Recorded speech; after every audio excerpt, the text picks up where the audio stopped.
back, relax, and maybe get yourself a snack.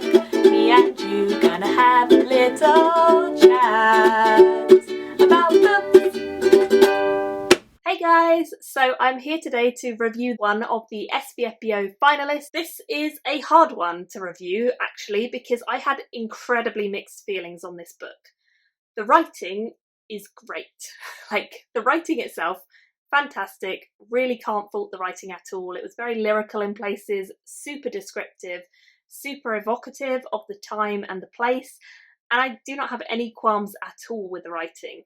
In fact, I think it's very reminiscent of Guy Gavriel Kay's storytelling and the way that he writes his worlds.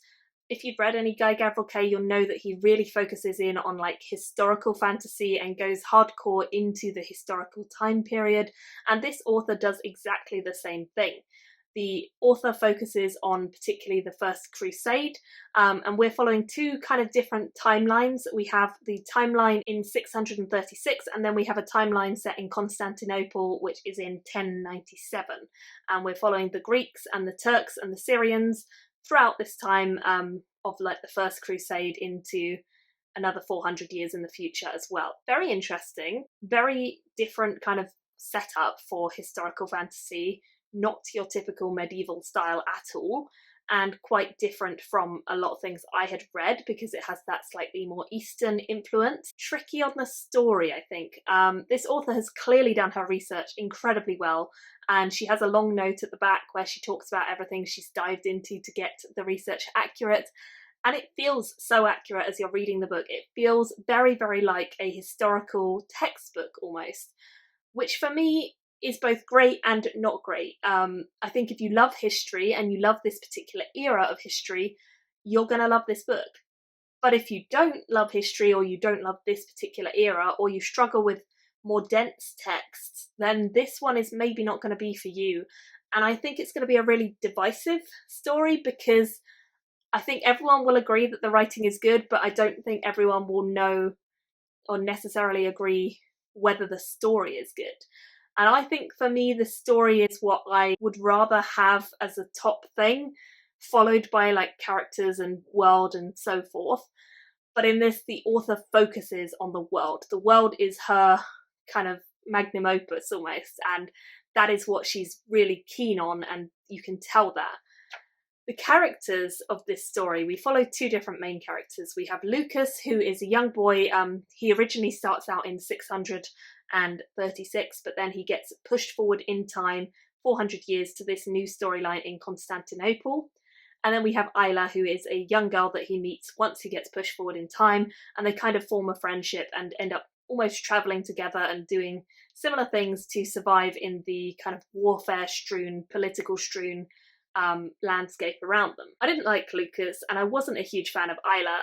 I think both of them are characters who could have done with an awful lot more development for me personally to really understand them. I don't feel as though either one of them feels genuine or super authentically realistic.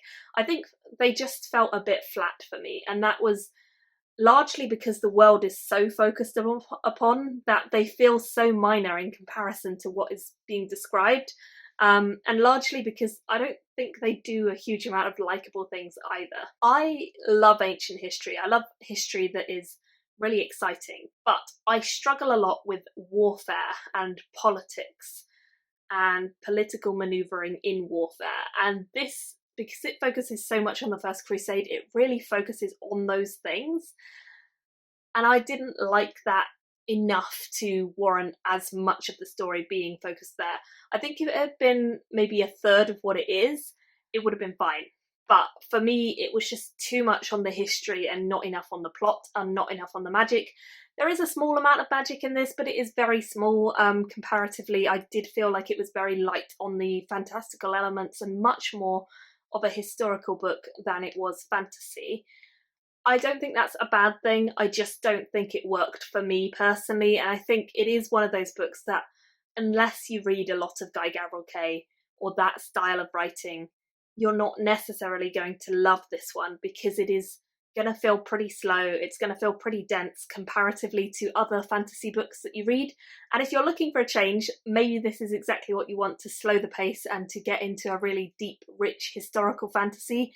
But if it's not what you're looking for, then I wouldn't be surprised if it feels like a bit of a slog to you, because it did definitely feel that way at times to me.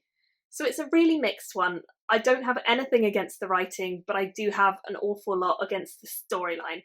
And I feel as though it was fairly predictable to me what was happening. The characters didn't feel as fleshed out as I wanted them to. And overall, it was so difficult to rate this one because of that. I ended up giving it a 2.5 out of 5 stars. And the reason I've done that is because I can't give it any lower than that because of the writing. The writing was good, but the story felt so flat to me that I couldn't give it any higher either. For me, really middle of the road. It's quite a long book. It takes a while to get through, and I didn't feel like I had a big payoff at the end of it. So 2.5 out of 5, 5 out of 10. It's very middle of the road for me. I know it worked really well for some of the other judges, and I know it won't work as well for some of the other judges. So it's interesting, and it's one that I'm going to watch what the scores do on this one, because I feel like this is one of the more divisive in the group this year, and I'm intrigued to see what other people think. For me, it was so difficult to think about how I was going to rate this, and I hope that if it sounds like it's your thing, you'll still pick it up and still give it a try, because I do think it will appeal to a lot of readers. It just wasn't for me personally. So I will link down below where you can pick up a copy if you're interested and support this author, because it's always good to do so with self-published authors. And I will be eagerly watching the rest of the scores as they roll in from the other judges for this book and all the other SPFBO titles from 2020. So thank you all so much for watching, and I will see you very soon in another video. Bye guys!